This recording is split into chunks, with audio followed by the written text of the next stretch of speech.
Olá meus amigos, um bom dia a todos e espero que se encontrem bem. Faz muito tempo que não nos vemos aqui no canal e eu senti a necessidade de me comunicar novamente convosco. Espero que tenham passado bem este tempo de quarentena, que esteja tudo bem convosco, na paz do Senhor. De facto, estávamos a gravar vídeos praticamente todos os dias e o cansaço, de alguma maneira, sobrepôs-se a uma necessidade de descansarmos um pouco e de refletirmos também um pouco mais sobre a vida em si, sobre a Palavra de Deus. Desta maneira ficámos um pouco ausentes do canal e descansámos um pouco também das gravações, mesmo porque após o estudo do livro de Daniel, que nos tomou algum tempo e de certo modo deu bastante trabalho fazer as gravações, decidimos que seria bom termos um tempo para nós, para descansarmos e para refletirmos. De qualquer forma, estamos de volta, não com gravações diárias como anteriormente, mas certamente que teremos o cuidado de introduzir gravações periodicamente para que vocês também vão acompanhando a Palavra de Deus, possam refletir sobre ela e também para que possamos estar em contacto. O objetivo deste canal é que vocês tenham conhecimento da Bíblia, tenham conhecimento de Jesus e principalmente que um dia possam estar no céu com Ele. É esse o meu desejo para todos. Portanto, o objetivo é que através do conhecimento destas pequenas mensagens que vos são passadas, vós possais também ter acesso à salvação que é gratuita para todos. Eu tinha-vos prometido que iríamos falar também um pouco sobre aquilo que iria acontecer para o tempo do fim. E no vídeo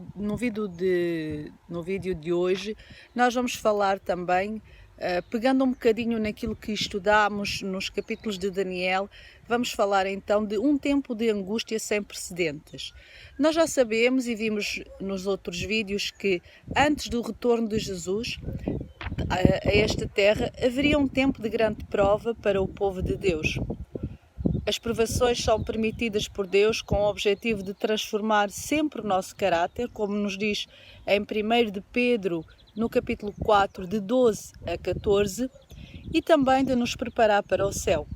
A boa notícia do livro de Daniel que nós estudamos é que nesse tempo de prova se levantaria Miguel, que nós aprendemos que Miguel era Jesus, e que ele iria salvar todos aqueles que eram fiéis a si.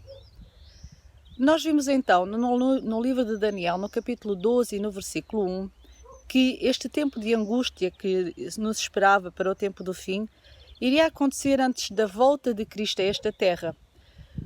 E os filhos sinceros de Deus passariam por um tempo de angústia jamais experimentado na história.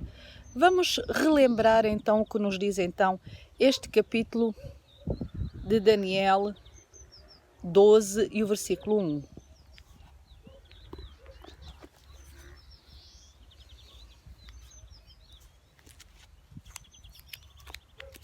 E então, se bem se recordam, diz o seguinte: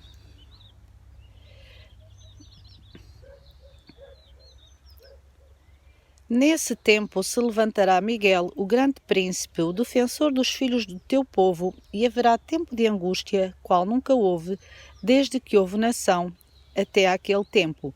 Mas naquele tempo será salvo o teu povo, todo aquele que for achado escrito num livro. Também aprendemos que este livro era o livro da vida, onde todos aqueles que aceitam a Jesus Cristo e aquilo que Ele fez por nós são salvos. E, portanto, estamos a falar aqui de um tempo de angústia. Mas vamos falar mais um pouco sobre este tempo, o que é que se refere. O profeta Jeremias, no capítulo 30, no versículo 5 e 7, faz também um paralelo entre a angústia final do povo de Deus e a angústia vivenciada por Jacó. Vamos também ver aqui então em Jeremias, no capítulo 30, no versículo 5, que diz o seguinte: assim diz o Senhor, ouvimos a voz de tremor e de temor e não de paz. Perguntai, pois, e vede se por acaso um homem tem dores de parto. Porque vejo, pois, a cada homem com as mãos na cintura como a que está dando como a que está dando à luz? E porque se tornaram pálidos todos os rostos? Ah, que grande é aquele dia, e não há outro semelhante. É um tempo de angústia para Jacó. Ele, porém, se livrará dela. Temos aqui então a falar do tempo de angústia de Jacó, que Jacó teve quando ia ao encontro do seu irmão. E nós lemos essa história no livro de Gênesis, no capítulo 32, e sabemos que ele ia então ao encontro do seu irmão, Esaú, a quem ele tinha enganado através de lhe ter roubado a progenitura, e ele tinha depois fugido do seu irmão com medo e enganou através, imaginem, de um prato de comida.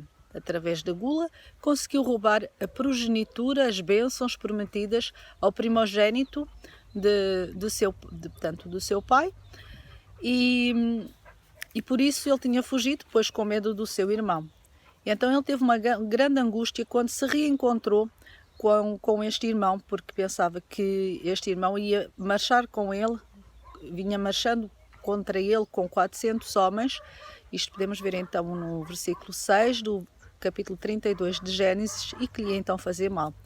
Esta experiência é tomada então como um exemplo da angústia que os filhos de Deus enfrentarão nos últimos dias da história.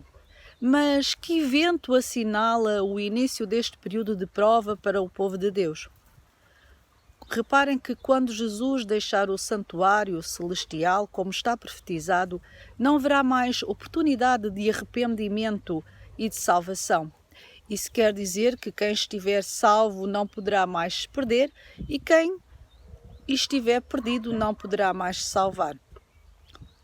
Todos os casos estarão decididos, por isso precisamos de estar atentos aos acontecimentos que acontecerão antes deste evento. Este momento é chamado o fechamento da porta da graça. Esta expressão não está exatamente desta forma na Bíblia, mas o conceito é ensinado em vários textos. Nós podemos ver então no livro de Apocalipse 22, 11, capítulo 22 e versículo 11,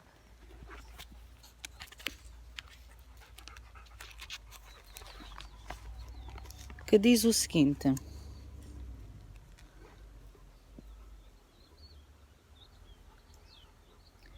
continua o injusto fazendo injustiça, e continua o imundo ainda sendo imundo.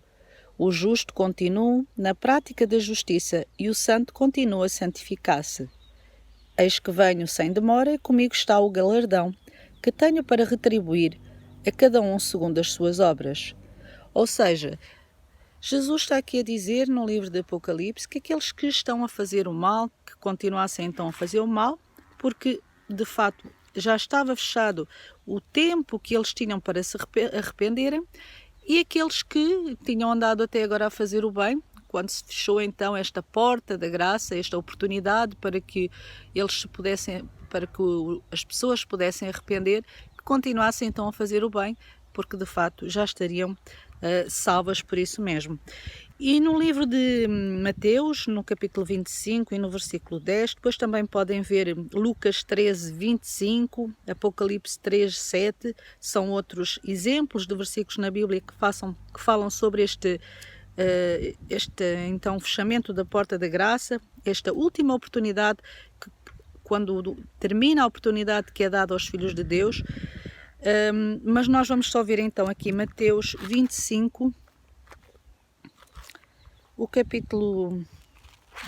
o versículo 10, capítulo é o 25, que diz o seguinte: e saindo elas para comprar, fala-nos sobre as virgens, as 10 virgens, sobre as virgens prudentes e imprudentes, que deixaram acabar então o azeite nas suas lamparinas. As virgens que eram imprudentes, faltou-lhes o azeite, que é o símbolo do Espírito Santo, o símbolo de que Jesus dá a cada um de acordo com a vontade que nós temos de o receber.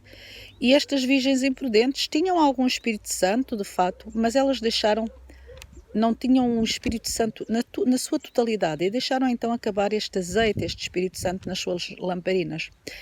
Depois foram à pressa comprar, saíram elas para comprar, mas chegou o noivo, o noivo aqui, que é então Jesus, e as que estavam apercebidas entraram com ele para as bodas e fechou-se a porta. Portanto, aqueles que estavam preparados entraram para receber então Jesus, e aqueles que não estavam preparados, depois de se ter fechado esta porta que está aberta já há mais de 2000 anos, não houve mais oportunidade de arrependimento. E é isto que vai acontecer, meu amigo, meu querido, que estás aí a ouvir desse lado. Haverá um dia em que Jesus, e esse dia já não está muito longe, em que Jesus não dará mais oportunidade para salvação a ninguém. Até agora a salvação tem sido gratuita e tem sido atribuída a todos aqueles que desejam recebê-la. Mas haverá um tempo em que isso já não será mais possível. E esse tempo está próximo. Nós iremos falar no próximo vídeo a sequência destes acontecimentos que nos parece que são muito apropriados para os tempos que estamos a viver hoje. Entretanto, fiquem todos bem. Tenham uma boa semana na companhia de Jesus. É o meu desejo para todos.